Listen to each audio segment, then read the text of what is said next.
இந்த ஸ்பீச் எப்படி வருதுன்னா, சிபிஐ விசாரணைக்கு அவர் போயிட்டு வந்த பிறகு இது வருது. அப்படின்னா மறைமுகமாக பாஜகவோட ஆசீர்வாதத்தோட பண்ணுறாரா, இல்லை முழுக்க எதிர்க்க துணிஞ்சிட்டாரான்றது தான் இன்றைக்கி நம்ம கவனிக்க வேண்டிய ஒரு கேள்வி. மறந்துடாதீங்க, அவர் பிஜேபியை தொடவே மாட்டேன்றாரு. பிஜேபியின் அடிமைகளா இருக்காங்கங்கிறத மட்டும் அதை மட்டும் சொல்றாரு. பிஜேபி அரசாங்கத்தோட குறைகளை, குற்றங்களை அதையே பேச மாட்டேன், இஷ்யூஸையா பேச மாட்டேன்றார். ரெண்டாவது, தன்னை மையமாக வச்சு செல்ஃப் சென்டர்டாக தான் அவர் பேசுகிறார். எனக்கு ஒத்த பைசா தேவையில்லை, எனக்கு அவசியம் இல்லைன்றதுலாம் பாமரத்தனமான புரிதல். காசு இருக்கவன் தான் அதிகமாக கொள்ளடிக்கிறான். இந்த வார்த்தையை நீ சிஎமான ஒருவேளை ஜெயிச்சு சிஎமானான்னா அவர் வாயிலேருந்து வருமானத்தை நம்ம பார்க்கணும். யாராலையுமே ப்ரெடிக்ட் பண்ண முடியாத எலெக்ஷனாக தான் இருக்குது. பட் ஒரு விஷயம் மட்டும் எனக்கு தெரியுது, this is going to be a different election. கடந்த காலங்களில் தமிழ்நாடு ஒன் வே ஆர் அதர்னு கிளியராக ரிசல்ட் கொடுத்துருக்கு. ஹங் அசம்பிளியை கொடுத்ததே இல்லை. Maybe for the first time, state may heading for a hung assembly. கடைசி 3 வாரம் campaign and polling day management, last 3 to 4 weeks இவங்க ஸ்பாட்டில் நிற்பாங்களான்றது தான் இன்றைக்கி $1 million கொஸ்டின். எக்ஸ்பீரியன்ஸ்டு பார்ட்டிஸே தண்ணி குடிப்பாங்க, அதுவும் திமுக அதில் எக்ஸ்பர்ட்ஸு. எப்படி ஓட்டு உடையும்னே தெரியும். அவங்க வீட்டில் இருக்க குழந்தைங்க, அவங்க பேர பிள்ளைங்க, அவங்க பொண்ணுங்க, மாப்பிள்ளைங்களை விஜய்க்கு போடுவான்றாங்க. ஸோ அது ஒரு புது விதமான ஒரு விஜயே சொல்றாரு இல்ல சார், கட்சிகள் எல்லா கட்சிகளுக்குள்ளேயும் நான் இருக்கேன், குடும்பங்களுக்குள்ள நான் உண்மைதான் அது. இவர் புஷி ஆனது போய் 3 தொகுதி 4 தொகுதின்றது முட்டாள்தனமான பேச்சு. 2 தொகுதிக்கு மேல உங்க தலைவர் போட்டி போட முடியாது. யாரெல்லாம் பக்கத்துல வச்சு அவர் கட்சி நடத்துறாருன்னு புரிஞ்சுக்கோங்க.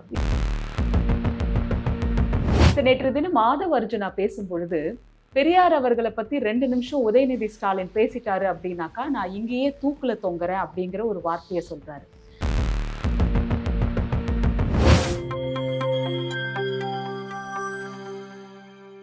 நியூஸ்பிக்ஸ் இந்தியா நேயர்களுக்கு வணக்கம். நேற்றைய தினம் மாமல்லபுரத்துல விஜய் அவர்கள் நடத்திய கூட்டத்துல ஜனநாயக போர் அப்படின்னு அறிவிச்சிருக்காரு. அதிமுகவை நேரடியா அட்டாக் பண்ணியிருக்காரு, பிஜேபியையும் ஓரளவுக்கு அட்டாக் பண்ணியிருக்காருன்னு சொல்லலாம்.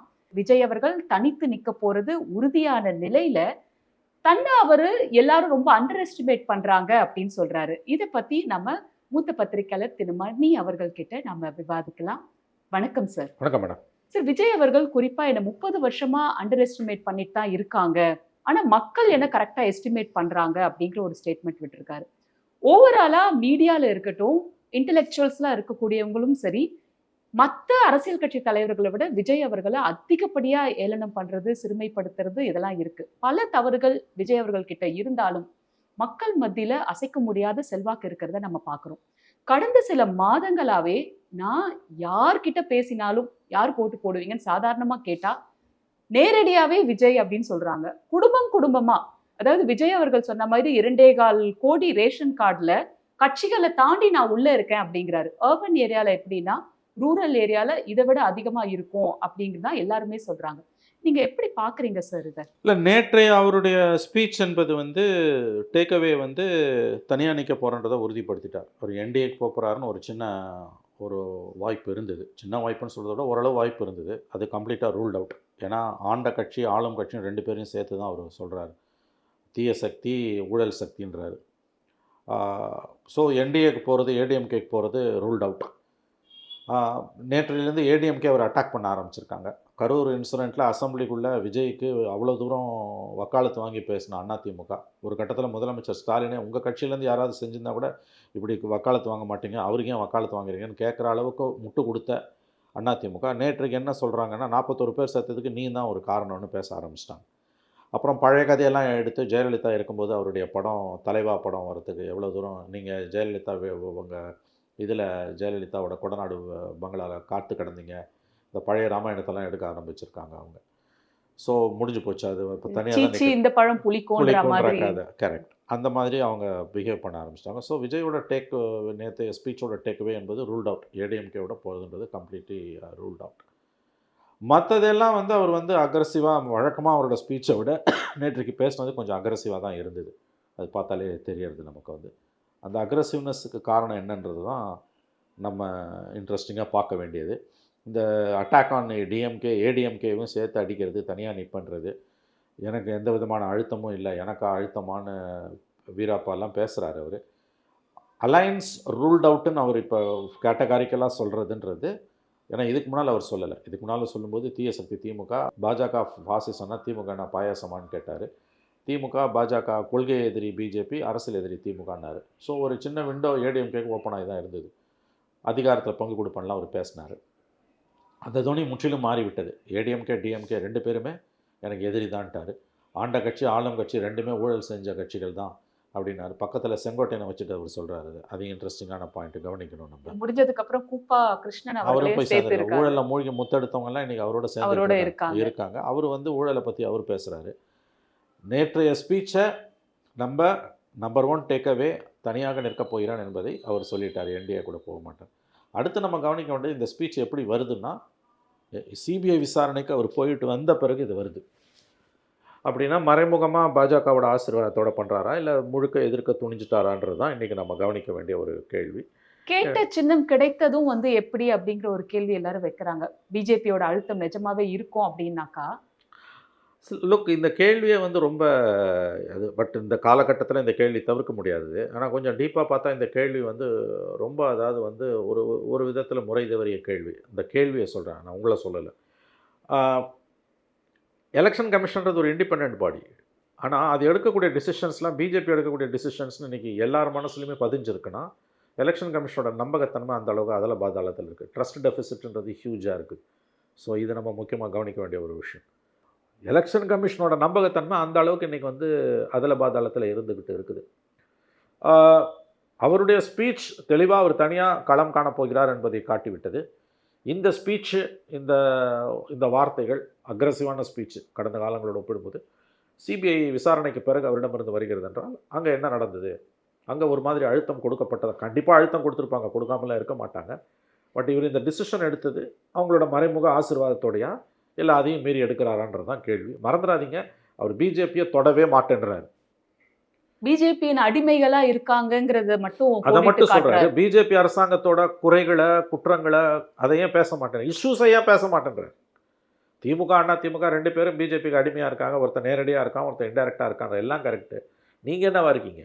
இஷ்யூஸை பற்றி இல்லை நீங்கள் பேசணும். யாருக்கு அடிமைன்றது செகண்டரி. இஷ்யூஸில் உங்கள் கருத்தை நான் because you are running an independent political party. திருப்பரங்கன்ற இஷ்யூவில் நீ வாயை திறக்கல. 100 நாள் வேலை திட்டத்தை ஒழிச்சு கட்டினது நீங்கள் வாயை திறக்கல. இந்த மாதிரி அடிக்கிட்டே போகலாம். ஏகப்பட்ட பிரச்சனை. இன்றைக்கி ரூபாய் மதிப்பு வந்து அதில் பாதாளத்துக்கு போயிட்டுருக்கு, நீங்கள் வாயே திறக்கல. இந்த மாதிரி மாநில உரிமைகள் பறி போயிட்டுருக்குது, வாயே திறக்கல. இந்த மாதிரி எவ்வளோ விஷயங்கள் நம்ம அடுக்கிக்கிட்டே போகலாம். மாநில அரசுக்கு தப்பு பண்ணுதுன்னா அதோட 10 மடங்கு அதிகமாக மத்திய அரசு தப்பு பண்ணுது. அதை பற்றிலாம் வாய் திறக்காமல் கேட்டால் எனக்கு எப்போ வாய் திறக்கணும் எனக்கு தெரியும், நீ யார் என்ன கேட்குறது, இதை பற்றி ஏன் பேசலாம், அதை பற்றி என்ன பேசணும், எதை பற்றி பேசணும் எனக்கு தெரியும்னு ஆணவமாக பேசுறது. இஷ்யூஸை பற்றி என்ன உங்கள் கருத்து? அந்த பேச்சே இல்லாமல் 19 அடிக்கிறதுன்றது. அப்புறம் ஊழலில் அவன் ஊழல் இவனும் ஊழல், ஊழல் செஞ்ச செங்கோட்டையனையும் ஊழல் செஞ்ச கூப்பா கிருஷ்ணனையும் பக்கத்தில் வச்சுட்டு இருக்கீங்க. அதில் தானே இருந்தாங்க அவங்க. ஆகவே இது முரண்பாடுகளின் மூட்டையாகத்தான் அவர் இருக்கிறார். இஷ்யூஸை பற்றி அவர் எதுவுமே பேசலை. ஆனால் ஒரு பாயிண்ட் உண்மை, நீங்கள் சொன்னதை நான் 100% ஏற்றுக்கொள்கிறேன். அவருக்கு அசாதாரணமான மக்கள் சக்தி இருக்கிறது. அவருடைய பிரச்சனையே அவரால் தாங்க முடியாத அளவுக்கு அவருக்கு மக்கள் சக்தி இன்ஃப்ளூயன்ஸ் இருக்குது. இதை நாம் புரிந்து கொள்ள வேண்டும். அதை எப்படி சேனலைஸ் பண்ண போகிறார் என்னன்றது தான் $1 மில்லியன் கொஸ்டின்.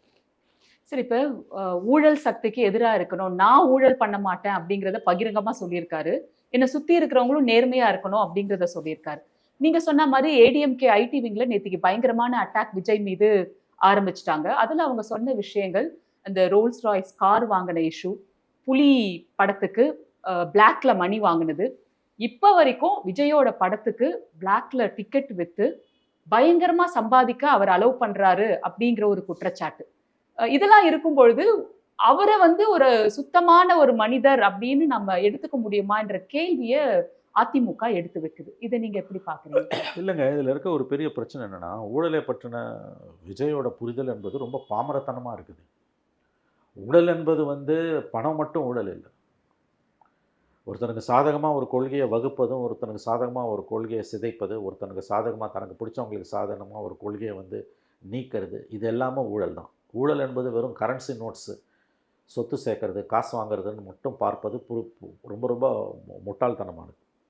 அப்போ இந்த பேச்சு வரும்போது இவருடைய காலத்தில் இவர் சினிமா நடிகனாக இருந்த காலங்களில் இவர் என்ன யோகியமாக இருந்தார், இவர் மீதான கூடிய வழக்குகள், அது ரோல்ஸ் ராய்ஸாக இருக்கலாம், இன்கம் டேக்ஸ் எவேஷனாக இருக்கலாம், இன்னும் வெளியில் வராத விஷயங்களாக இருக்கலாம், ப்ளஸ் இன்றைக்கி இவர் கூட சேர்ந்துருக்கவனோட யோகியதை என்னன்றது அந்த அளவுகோல் படி வச்சு பார்த்தாலே இவங்க கூட இருக்க யோகியர்கள் இவருடன் இருக்கக்கூடிய யோகியர்களோட கடந்த கால வரலாறுலாம் பார்த்தீங்கனாலே ஊழலை பற்றி பேசுவதற்கான இவருடைய தார்மீக தகுதி என்ன என்ற கேள்வி வருகிறது. ஊழல் ஒரு பிரச்சனை மறுக்கலை, மிகப்பெரிய பிரச்சனை மறுக்கலை. ஆனால் அதை விட பெரிய பிரச்சனை மதவாதம். மதவாதம் தான் பிரச்சனைன்றதுனால ஊழலை பற்றி குறைச்சி மதிப்பிடலை. ஊழல் ஒரு பெரிய பிரச்சனை. என்ன சொல்லப்போனால் மதவாதம் தலை தூக்கும்போது ஊழலை பற்றி கண்டுக்காமல் இருந்தீங்கன்னா அதுதான் ஊழலுக்கு மதவாதத்துக்கு வழிவகுக்கும். அதனால் எங்களுக்கு ஊழலை பற்றி கவலையே இல்லை, மதவாதம் தான் முதல் பிரச்சனைன்னு அப்படி முக்கிய பிரச்சனை நம்ம சொல்லலை. மதவாதம் முக்கிய பிரச்சனை, முதல் பிரச்சனை தான். அதற்கு இணையான பிரச்சனை தான் ஊழலும் கூட. ஆனால் இன்றைக்கி ஊழல் அப்படின்னு அவர் பேசும்பொழுது அதற்கான தீர்வுகள் அது எதுலேருந்து வருது இதை பற்றின எந்த புரிதலுமே இல்லாமல் அவர் பேசுகிறது. ரெண்டாவது தன்னை மையமாக வச்சு செல்ஃப் சென்டர்டாக தான் அவர் பேசுகிறார். எனக்கு ஒத்த பைசா தேவையில்லை, எனக்கு அவசியம் இல்லைன்றதெல்லாம் பாமரத்தனமான புரிதல். காசு இருக்கவன் தான் அதிகமாக கொள்ளடிக்கிறான். இந்த வார்த்தையை நீ சிஎமான ஒருவேளை ஜெயிச்சு சிஎமானான்னா அவர் வாயிலேருந்து வருமானதை நம்ம பார்க்கணும். நான் தூய்மையானவன், நான் என் கரியரோட பீக்லேருந்து வந்தேன். உன்னை யார் வர சொன்னா? சரி, கரியரோட பீக்லேருந்து வந்தேன்றீங்களா, அதனால சமூகத்துக்கு என்ன லாபம்? 1000 கோடி உங்களுக்கு சொத்து இருக்கலாம், 3000 கோடி சொத்து இருக்கலாம், 275 கோடி ஒரு பணம் வாங்கலாம். நீங்கள் கரியரோட பீக்லேருந்து வரன்றதுனால உங்ககிட்ட இருக்கக்கூடிய சில 1000 கோடி சொத்துக்களை மக்களுக்கு கொடுத்தீங்களா? ஒத்த பைசா தானம் பண்ணியிருக்கீங்களா? அது என்ன வார்த்தை? அது என் கரியரோட பீக்லேருந்து நான் வரேன், அதனால் சோ வாட், மக்களுக்கு என்ன அதால் லாபம்? இவையெல்லாம் தகுதிகள் அல்ல. உங்களுடைய கொள்கைகள் கோட்பாடுகள் கட்சிக்காரன் எப்படி செயல்பட போகிறான், 2 கட்சிகள்லேருந்து நீங்கள் எப்படி மாறுபட்டவர்கள், பல விஷயங்கள் உங்களுக்கு கருத்தே இல்லை, அப்புறம் உங்களை நம்பி எப்படி ஓட்டு போடுறது? இது நம்முடைய பார்வை, என்னுடைய பார்வை. ஆனால் நீங்கள் சொல்கிற அந்த முக்கியமான பாயிண்ட், 100 பேரை கேட்டால் குறைஞ்சது 70% பேராவது நான் விஜய்க்கு ஓட்டு போடுவேன்றாங்க. 2 பேரையும் பிடிக்காதவங்க, அதிமுக பிடிக்காதவங்க, கடந்த காலங்களில் இவங்களை ஓட்டு போட்டவங்க. விஜயகாந்த் கூட இந்த அளவு மக்கள் செல்வாக்கு இல்லவே இல்லை. நான் அதையும் பார்த்திருக்கிறேன், இதையும் பார்க்கிறேன். விஜயகாந்துக்கு இந்த செல்வாக்கு ஒருபோதும் இருந்ததில்லை. நம்மை மலைக்க வைக்கக்கூடிய அளவுக்கு அவருக்கு மக்கள் ஆதரவு இருக்கிறது, அது உண்மை. அடலசன்ஸோட ப்ரெஷர் அதிகமா பேரண்ட்ஸ் மேல இருக்கு சார். அது நான் கேட்ட வரைக்கும் எல்லா நான் கூட ரொம்ப சகஜமா பேசும்போது சொன்னேன், அம்மா நான் போடுறேன்னு சொல்லிட்டு நீங்க மாத்தி போட்டா அதுல என்ன இருக்கு, உங்க பசங்களுக்கு என்ன தெரியும், நீங்க ஏன் நம்புறீங்க அப்படின்னா, இப்ப இருக்கிற பேரண்ட்ஸ் அது எப்படி அந்த மாதிரி பண்ண முடியாது அப்படிங்கிற ஒரு மனநிலையில அதான் இது எதுல இருந்து வருது? இப்போ விஜயை கடுமையாக எல்லாரும் விமர்சனம் பண்ணுறாங்க. குறிப்பாக திமுகவில் இருக்கக்கூடிய கட்சிகள், திமுக, இடதுசாரிகள், காங்கிரஸ், விசிகாலாம் அவர் விமர்சனம் பண்ணுறாங்க. நான் என்ன கேட்குறேன், விமர்சனம் பண்ணுறது நியாயம். விஜயை பற்றி இவர்கள் வைக்கக்கூடிய கருத்துக்கள் தான் என்னுடைய கருத்துக்களும். விஜய் எந்த அளவுக்கு அரசியலுக்கு பொருத்தமானவர் என்பது $1 மில்லியன் கொஸ்டின். ஆனால் இந்த ஆதரவு அவருக்கு ஏன் பெருகுகிறது, அதை தான் நம்ம யோசிக்கணும். இந்த ஆதரவு அவருக்கு ஏன் பெருகுகிறது? அவருக்கு இன்றைக்கு இருக்கக்கூடிய அந்த ஆதரவு என்பது நம்மை மலைக்க வைக்கிறது. அப்போ இந்த 2 கட்சிகள் மீதும் மக்களுக்கு இருக்கக்கூடிய அந்த அவநம்பிக்கை, விஜய் இல்லைன்னா நாளைக்கு இது இன்னொருத்தங்கிட்ட போகுது, XYZ போகுது, சப்ளை அண்ட் டிமாண்ட் தியரி தான். ஆகவே விஜய்க்கு இருக்கக்கூடிய இந்த பெருகி வரும் ஆதரவு எக்ஸிஸ்டிங் சிஸ்டத்து மேலே, எக்ஸிஸ்டிங் பொலிட்டிக்கல் பார்ட்டிஸ் மேலே மக்கள் நம்பிக்கை இழந்துட்டாங்க. அதுதான் இந்த கட்சிகள், இடதுசாரிகளோ காங்கிரஸோ திமுகவோ கவலைப்பட வேண்டியது அதை பற்றி தான். விஜய் எந்த அளவுக்கு அதுக்கு பொருத்தமானவர் என்பது அல்ல. நான் அப்படி தான் இந்த விஷயத்தை பார்க்குறேன். அதாவது it has not come out of nothing. இந்த ஆதரவு என்பது, இந்த பெருந்திரளான ஆதரவு என்பது சூன்யத்திலேருந்து வரல.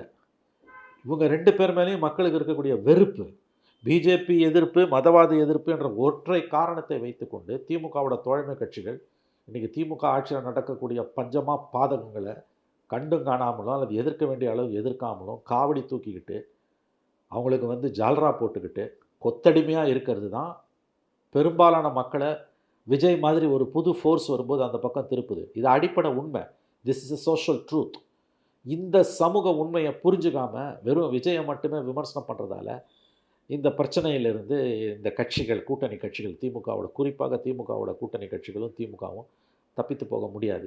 ஆகவே இன்றைக்கி விஜயை விமர்சிக்கக்கூடிய, நேற்று இரவு பூரா தொலைக்காட்சி வாதங்களை பார்க்கும்போது திமுக தோழமை கட்சிகளை சார்ந்தவர்களும் திமுக ஆதரவாளர்களும் நாராக விஜயை கிழிக்கிறார்கள். எனக்கு என்ன ஒன்று ஆச்சரியமாக இருக்குன்னா, இதெல்லாம் உண்மை தான் நீங்கள் சொல்கிறது. ஆனால் ஏன் அந்த ஆதரவு இருக்குது? பேசக்கூடிய ஒவ்வொருத்தருக்கும் விஜய்க்கு மலைக்க வைக்கக்கூடிய அளவுக்கு ஆதரவு இருக்குன்றது தெரியுது. பேசக்கூடிய ஒவ்வொரு பேச்சாளர், ஒவ்வொரு அரசியல்வாதியின் வீட்டில் இருக்கக்கூடிய குழந்தைகள், பெண்கள் விஜய்க்கு ஓட்டு போட தயாராக இருக்காங்க. அப்போ இந்த நிலைமை ஏன் உருவானது என்று தான் இவர்கள் யோசிக்க வேண்டும். விஜய்க்கு முத்திரை குத்துறதால எந்த லாபமும் இல்லை என்பதை இவர்கள் புரிந்து கொள்ள வேண்டும். சார், விஜய்க்கு பெருகும் ஆதரவு பற்றி சொன்னீங்க. இப்போ விஜய் வின்னர், டெஸ்ட்ராயர், ஸ்பாய்லர், இந்த 3 ஆஸ்பெக்டை நம்ம கொண்டு வந்தோம் அப்படின்னாக்கா யாருக்கு ஸ்பாய்லரா இருப்பாரு, யாருக்கு டெஸ்ட்ராயரா இருப்பாருன்ற ஒரு கேள்வி வருது. நீங்க நேற்றைய தினம் குடுத்த ஒரு பேட்டியில என்ன சொன்னீங்கன்னா, இது டிஎம்கேக்கு அட்வான்டேஜா இருக்கும் அப்படிங்கிற மாதிரி சொன்னீங்க. அது எப்படி இருக்கும் சார்? ஏன்னா விஜய் அவர்கள் பெரும்பாலும் டிஎம்கேவோட ஓட்டுகள பிரிக்கிறது தான் அதிகம்ங்கிற மாதிரி பலர் சொல்றாங்க. விசிகேல இருக்கக்கூடிய ஓட்டுகள் அதிகமா வருது. பெண்கள், குழந்தைகள்னா குழந்தைகளோட இன்ஃப்ளூயன்ஸ்ல அடுத்தவங்களுக்கு போறது. மைனாரிட்டீஸ் இந்த வாக்குகள் இங்க பிரியும் பொழுது, அது வந்து டிஎம்கேக்கு எப்படி அது அட்வான்டேஜா முடியும்? நீங்க எத வச்சு சொல்றீங்க? அவர் டிஸ்ரப்டர் தான் மேடம் இருக்க போறாரு. அவர் வின்னர் கிடையாது. என்னால உறுதியா சொல்ல முடியும். ஆனா யாருக்கு டிஸ்ரப்டர்ன்றதுல என்னோட ஒப்பீனியன் ஆஸ் ஆஃப் நோ ஓட்டு 4ஆ உடையுதுன்னா, it is always advantage for a ruling party. So என்னுடைய அசஸ்மெண்ட் என்னன்னா, any 4 corner fight is advantage for DMK. ஏன்னா பழைய ஸ்ட்ரென்த்தில் ஏடிஎம்கே இன்னைக்கு இல்ல. டிஎம்கே கிட்ட வந்து அலையன்ஸ் பார்ட்னர்ஸ் ஸ்ட்ராங்கா இருக்காங்க. ஓரளவு நல்ல திட்டங்களும் பண்ணியிருக்காங்க. பணமும் இருக்குது. ஏடிஎம்கே அலையன்ஸ்க்கு எதிரான ஓட்டு 3ஆ உடையுது. அந்த 3ஆ உடையும் போது அலையன்ஸ் ஆஸ் சச் தே மே ஸ்கிராப் த்ரூ 118 சீட்டு வாங்கினா சிம்பிள் மெஜாரிட்டி. தனியாக திமுக வாங்கும்னு நான் நம்பலை. பட் அலையன்ஸாக அவங்களால ஆட்சியை தக்க வச்சுக்க முடியும் தான் எனக்கு தோணுது. விஜய் ஃபேக்டரால் இன்றைக்கு maybe a month from now or 2 months from now நிலைமை மாறலாம். இன்றைக்கி விஜய் ஃபேக்டரால் 4ஆ உடையுது. That is advantage for DMK. அதோட அர்த்தம் அவங்க கம்ஃபர்டபுளாக ஜெயிப்பாங்கன்னு கிடையாது. They may scrape through. ஒன்று அவங்க ஸ்கிராப் த்ரூ ஆகி போவாங்க, இல்லைனா வந்து ஹியூஜ் ஹங் அசம்பிளி வரத்துக்கு ஒரு வாய்ப்பு இருக்குது. So for the first time we are ரெட்டிங் for a very difficult situation தான் எனக்கு படுது. பட் ஓவராலாக சொல்கிறதுனா 4 முனை போட்டியில் it is you can say a slight or more than slight advantage, not a huge advantage for DMK. ஏன்னா அவங்களோட ஹியூஜ் மெகா அலைன்ஸ் அவங்க கன்சால்டேட் பண்ணுறாங்க.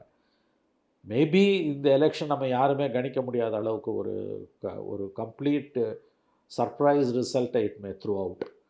பட் நான் உறுதியாக நம்புகிறேன். நேற்று சொன்னதான் என்னுடைய கருத்தும். 4 முனை போட்டியில் டஃப்பாக இருக்கும், களம் ரொம்ப கடுமையாக இருக்கும் இருக்குது. But it's an advantage for DMK, not individual DMK alliance as such. விஜயால் டிஎம்கே அலைன்ஸ் ஸ்கிராப் த்ரூ ஆகிறதுக்கு வாய்ப்பு இருக்குது. ஏன்னா அவர் ஆன்டி இன்கம்பன்சி ஓட்டை உடைக்கிறார். அப்படி தான் நீங்கள் பார்க்கணும். டிஎம்கே எதிராக 3ஆ உடையுது. ஏடிஎம்கேவை குறைச்சி மதிப்பிடாதீங்க. அவங்க அலையன்ஸ் அவங்க அலையன்ஸ் ஸ்ட்ராங்காக இருக்குது. விஜய் ஸ்ட்ராங்காக இருக்கார். சீமான் 8%, 10% அவங்க கூட வாய்ப்பு இருக்குது. சீமானை விட்டு வெளியில் போன ஓட்டெல்லாம் திரும்ப போக ஆரம்பிச்சிருக்கு அவர்கிட்ட, ரிட்டன் பேக். ஸோ டிஎம்கே அலையன்ஸ்க்கு எதிராக it is 3-way split. Advantage DMK as an alliance. But அது எவ்வளோ எந்த மாதிரி அங்கே வந்து there are varieties of hung assemblies இருக்குது. Huge hung assemblies. Advantage for DMK but still hung assembly. அந்த மாதிரி அதை நம்மளால் ப்ரெடிக்ட் பண்ண முடியல. யாராலையுமே ப்ரெடிக்ட் பண்ண முடியாத எலெக்ஷனாக தான் இருக்குது. பட் ஒரு விஷயம் மட்டும் எனக்கு தெரியுது, this is going to be a different election. கடந்த காலங்களில் வந்து தமிழ்நாடு வந்து ஒன் வே ஆர் அதர்னு கிளியராக ரிசல்ட் கொடுத்துருக்கு. ஹங் அசம்பிளியை கொடுத்ததே இல்லை. Maybe for the first time state may heading for a hung assembly with an advantage to DMK alliance. அப்படி தான் நான் இதை பார்க்குறேன் விஜய் ஃபேக்டரால். விஜய் ஏடிஎம்கே அலைன்ஸுக்கு போயிருந்தாருன்னா it would have been a sweep for ADMK alliance. DMK would have been routed. இப்போ அதுக்கு வாய்ப்பு இல்லை, கண்டிப்பாக வாய்ப்பு இல்லை. அவர் தனியாக தான் நிற்க போகிறாரு. இன்னி 4 corner fight like 89 DMK ADMK 2ஆ உடஞ்சது. காங்கிரஸ் டிஎம்கே தனியான 13 இயர்ஸ் பொறுத்து டிஎம்கே பவுன்ஸ்டு பேக். அந்த மாதிரியான ஒரு சுச்சுவேஷன் இப்போ 4 கார்னர் ஃபைட்டில் இட்ஸ் அட்வான்டேஜ் டிஎம்கேன்றது தான் என்னுடைய ஒப்பீனியன். சார், விஜயோட பார்ட்டி வந்து நேத்து முளைச்ச பார்ட்டி இல்ல. 30 வருடம் வந்து அது இருந்த அனுபவம் அதோட ரசிகர்களுக்கெல்லாம் இருக்கு. லோக்கல் பாடி போல்ஸ்ல வந்து வின் பண்ணியிருக்காங்க.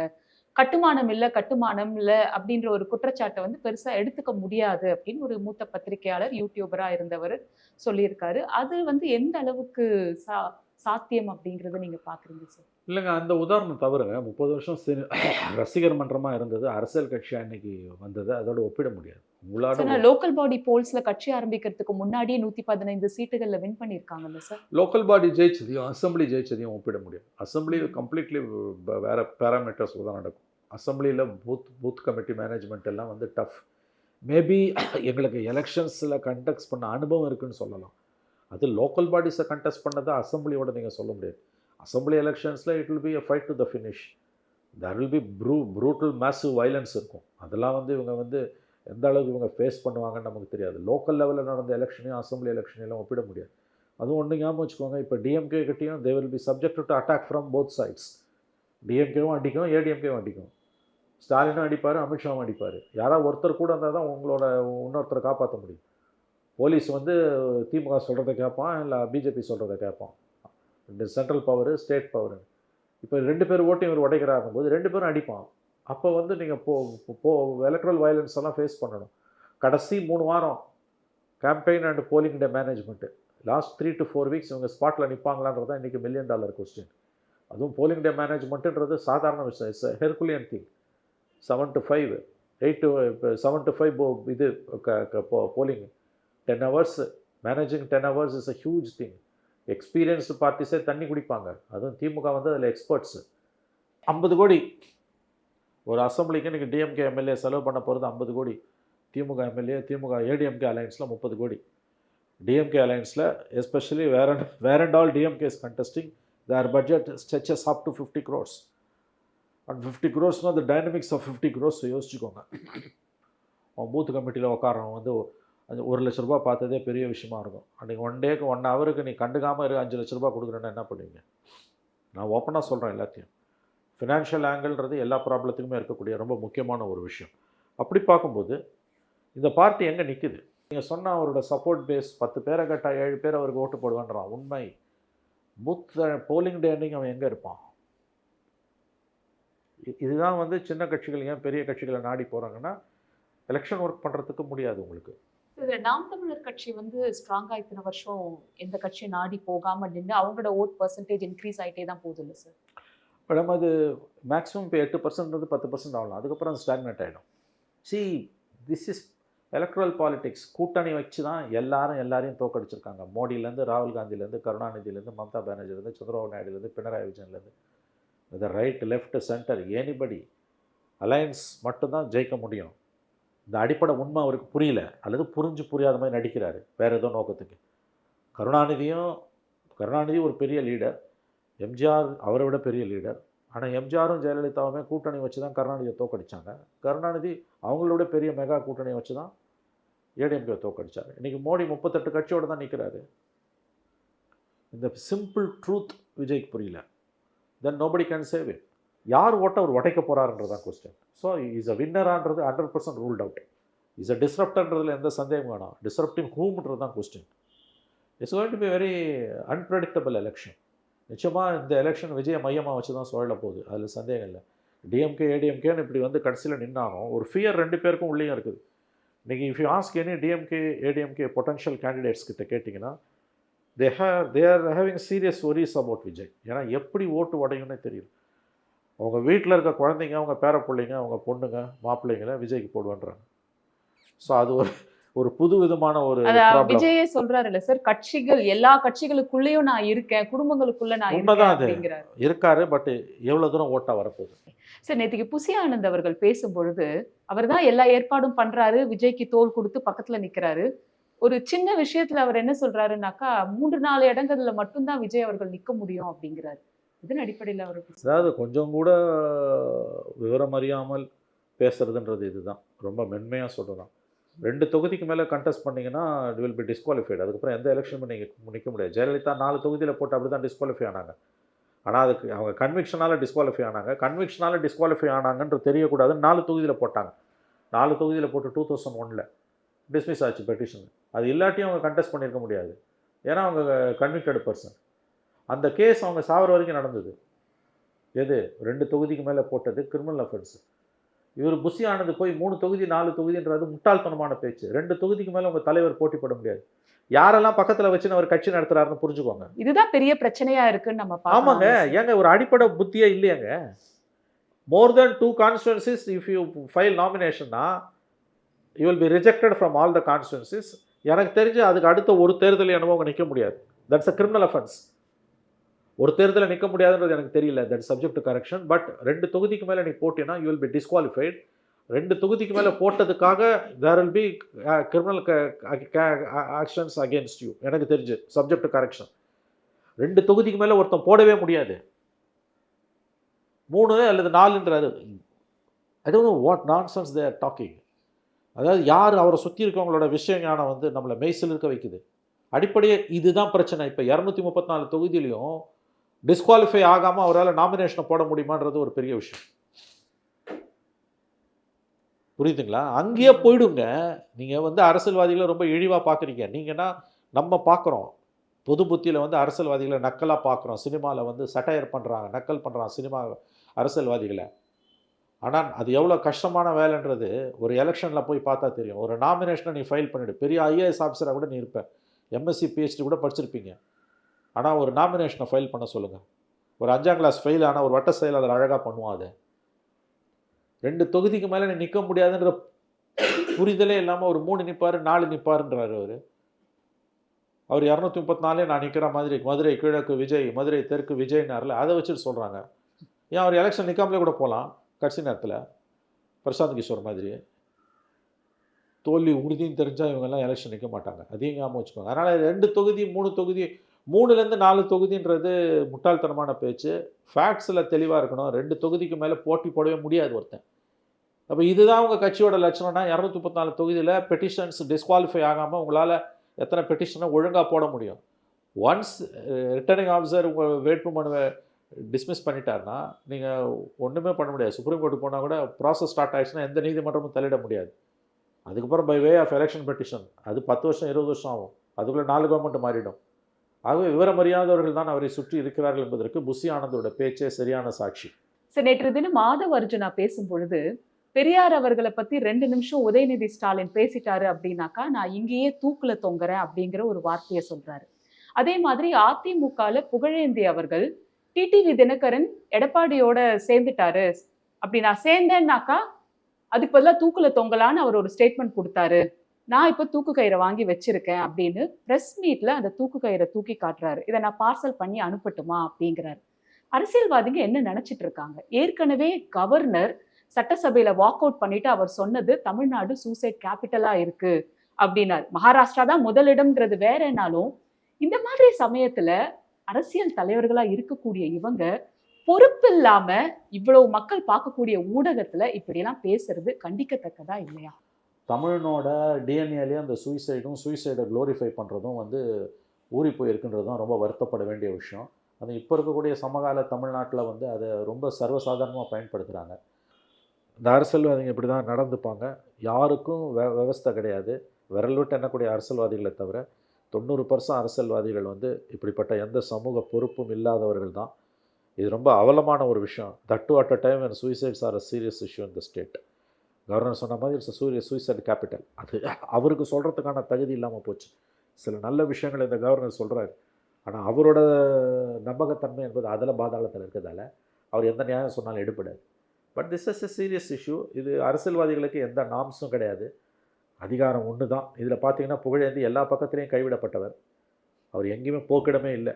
அதிமுகவில் சேர்த்துக்க மாட்டேன்ட்டாங்க, திமுகவில் சேர்த்துக்க மாட்டேன்ட்டாங்க, விஜய் கட்சியில் சேர்த்துக்க மாட்டேன்ட்டாங்க, எங்கேயுமே இல்லாமல் தனிமரமாக நிற்கிறாரு. பழைய பகைய வன்மத்தை டிடிவி கிட்ட அவர் தீர்த்துக்கிறார். இது அரசியல்வாதிகள் சாதாரணமாக பேச வேண்டியது. அதுக்கு தூக்கு கயிறை கொண்டு வந்து காண்பிக்கணும்னு அவசியமே கிடையாது. வைகோ பேசாத பேச்சா?